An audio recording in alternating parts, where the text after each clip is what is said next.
والسلام عليكم ورحمة الله وتعالى وبركاته. معكم الراقي المعالج الشريف رشيد بإذن الله الشافي والله لا إله إلا الله محمد رسول الله صلى الله عليه وسلم. Je vous souhaite la bienvenue à travers ce nouveau thème que je vais consacrer aux soins du Zuhri depuis son enfance. Alors c'est un thème qui pourrait être très très long, mais je vais essayer d'être concis et d'aller à l'essentiel pour vous apporter toutes les informations concernant le soin de la personne qui est Zuhri et qui doit être essentiel et il doit se faire depuis son enfance. Alors nous rentrons tout de suite dans le vif du sujet. Donc tout d'abord, la personne Zuhri, je ne reviens pas dessus, j'ai consacré des vidéos là-dessus. Je vous renvoie donc à ces vidéos où j'ai abordé ce thème-là. Et d'ailleurs, pour information, vous pouvez aussi faire des recherches personnelles. Vous trouverez pas mal d'informations sur Internet. Alors, aujourd'hui, je viens m'entretenir avec vous sur ce sujet-là. Donc, le Zuhri. Aujourd'hui, une personne Zuhri qui va aller voir un raqi, un soigneur ou un raqi, il ne doit pas essentiellement se baser le soigneur ne doit pas se baser uniquement sur les sortes de sorcellerie qu'il a, les sortes d'entités qu'il a au moment où on parle. Je m'explique, c'est-à-dire qu'il doit aussi lui faire le soin depuis son enfance. Car le Zuhri, depuis qu'il est né, depuis son enfance, il est, confronté aux djinns, aux shayatin, aux diables de toutes sortes, etc., enfin d'une manière générale à toutes les entités.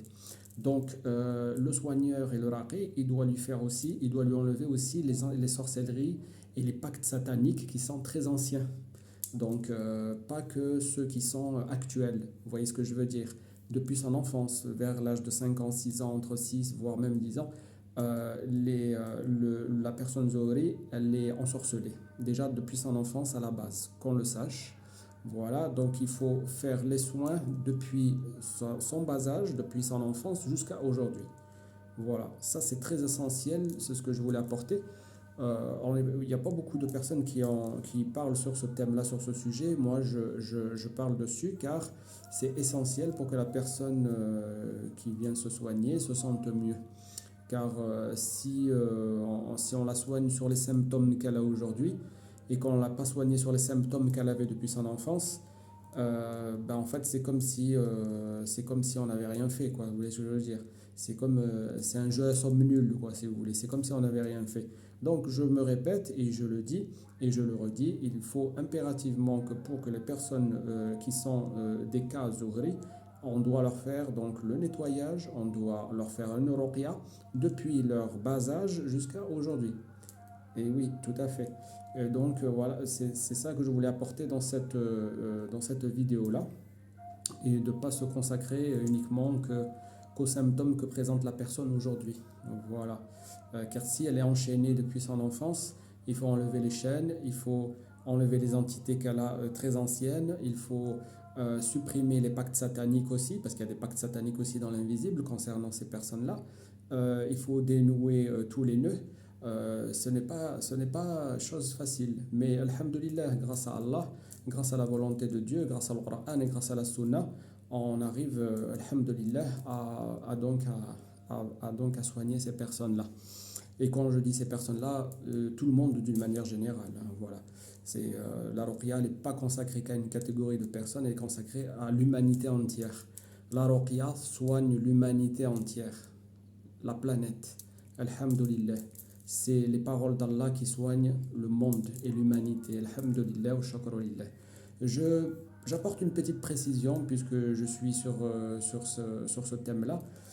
Les personnes qui souhaitent me contacter, je le dis et je le redis, contactez-moi sur WhatsApp. Car je peux pas, vous ne pouvez pas me contacter si vous n'êtes pas sur WhatsApp. Il faut impérativement me contacter sur WhatsApp. Vous me laissez votre message qui dure 1 à 2 minutes, hein, pas besoin de faire quelque chose de très long.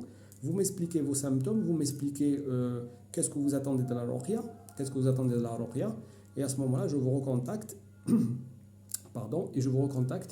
et ensuite je commence le soin avec vous et je vous ferai le diagnostic dans un premier temps. Je vous dirai ce que vous présentez en sorcellerie ou en mauvais œil ou que sais-je, en entité, etc. En gros, je vous dis ce que vous avez et donc je vais à l'essentiel. Donc il faut impérativement me laisser un message. Sinon, il y a beaucoup d'attentes, ça c'est toujours le cas. Et donc voilà, par rapport à ça, ça c'est une chose. Et donc, bon, on me pose beaucoup de questions, mais je ferai un autre jour, je ferai une autre vidéo sur pas mal de questions que les gens se posent sur les soins ou sur des domaines qui concernent la ruqya. Je tenais à vous remercier de votre attention. Je vous remercie. Je vous dis à très bientôt. Wassalamu alaikum wa rahmatullah wa ta'ala wa barakatuh.